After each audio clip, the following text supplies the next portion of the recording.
This is the night biz report for this Friday, December 3rd, 1993, station WMVS, Channel 10, Milwaukee. Good evening, my young people. Wiggins, it is what's happening. The nation's unemployment rate fell 0.4 of a point in November to 6.4%, the biggest monthly improvement in 10 years.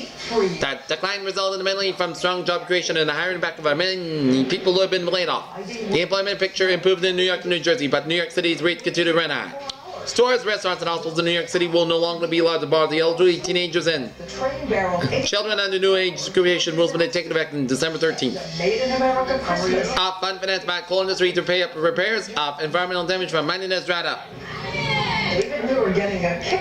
Russia's industrial production seems to have stopped falling and the ruble has stabilized, and important parts of the state industry have been privatized. They also considerable achievement as President President Yeltsin approaches a crucial election. U.S. World Trade negotiators made striking changes in strategy to take advantage of a political momentum generated by NAFTA's passage. France may have to convince a country stirred up by years of anti-cat rhetoric that cat might be good. Many questions remain how the successor to Mexico's business plan will look at the economy. OPEC has warned that the low oil prices could run all the producers in the world and eventually its consumers.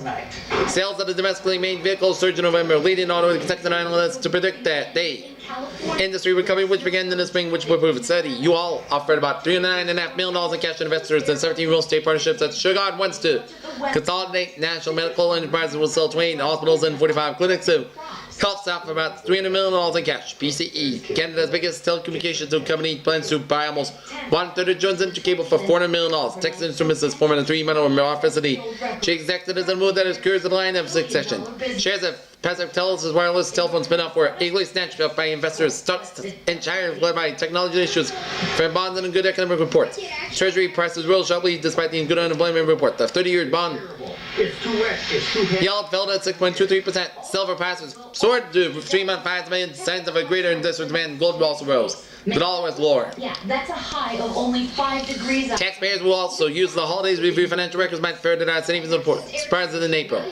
Tax software for personal computers can provide advice and prepare web transfer less costs than hiring tax preparers. Investors should be cautious and letting tax consequences drive their investment decisions, financial advisors say. The IRS is promoting programs in which companies augment their employee benefits package with a free tax filling. Stocks Dow Jones closed about 3704, 7 up 196. Dow 108.60 yen, down 30 yen. The oil 49.7 up 2 cents and bond 6.23% up, down 0.05. That's the main numbers report for this December 3rd, 1993. Have a good night and a good evening, a good weekend. Until Monday. Good night.